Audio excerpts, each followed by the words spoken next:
கடமை செய்யாமல் நீ போய் உட்காந்து வேண்டிட்டோ இல்லை பிள்ளையார வேண்டிட்டோ உனக்கு படிச்சது வரும், நீ படி அதனோட ரிசல்ட்டை வெளில வரும் அப்படின்ற அந்த ஒரு வாசகம் எனக்கு வந்து என்னோட அந்த ஆசிரியர் வந்து அப்பக்கப்போ சில வார்த்தைகளை வந்து சொல்லிகிட்டே இருப்பார். அதேபோல் இந்த சாப்பாடு இந்த மாதிரி விஷயத்துக்கு வந்த ஒரே ஒரு விஷயம், ரெண்டு பேரை கோச்சக்காரங்க யாராக இருந்தாலும்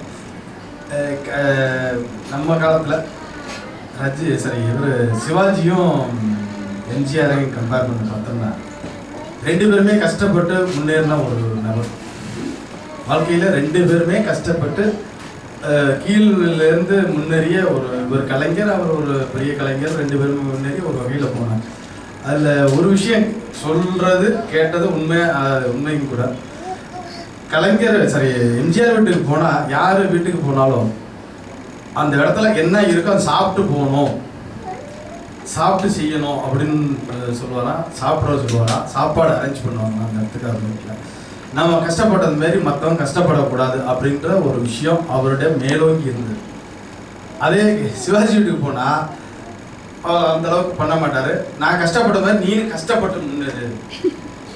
இவருக்கு உள்ள கம்பேரிஷன் ரொம்ப அது வந்து அவர் மனிதன் இன்னைக்கு தமிழ்நாடு ஃபுல்லாக எம்ஜிஆர் இன்னும் வந்து எல்லாரும் இன்னைக்கும் தெய்வமாக கொண்டாடுறோம். சிவாஜிக்கு அந்த அளவுக்கு இல்லை. இந்த ரெண்டு விஷயம் நான் படித்த ஒரு விஷயம், பெரிய விஷயம். அதில் வந்து எம்ஜிஆர் நம்ம கஷ்டப்பட்ட மாதிரி இன்னொருத்தன் கஷ்டப்படக்கூடாது அப்படின்னு அவருடைய தாட், அவருடைய விஷயம். நம்ம வந்து அதுக்கு நான் ஹெல்ப் பண்ணணும், செய்யணும் அப்படின்ற ஒரு விஷயமா. அதே மாதிரி சாப்பாட்டுக்கு கஷ்டப்படாத, சாப்பிட்டு நம்ம எந்த அளவுக்குலாம் சாப்பாடு இல்லாமல் கஷ்டப்படுமோ அது மாதிரி நம்மளை பார்த்துட்டு சாப்பாடு இல்லாமல் போகக்கூடாது அப்படின்னு நினச்சாரு ஒரு விஷயம். அது சிவாஜி வந்து நீயே அது மாதிரி கஷ்டப்படு, நான் கஷ்டப்பட்ட மாதிரி முன்னேறி அது மாதிரி என்ன மாதிரி வா அப்படி. ரெண்டுக்கும் வித்தியாசம் நிறையா இருக்குது. பட் அதே ஒரு விஷயம், நான் வந்து நம்ம கஷ்டப்பட்ட வந்து இது மாதிரி நம்ம வந்து வரவங்களுக்கு நம்ம அது மாதிரி கூட செஞ்சு கொடுப்போம்.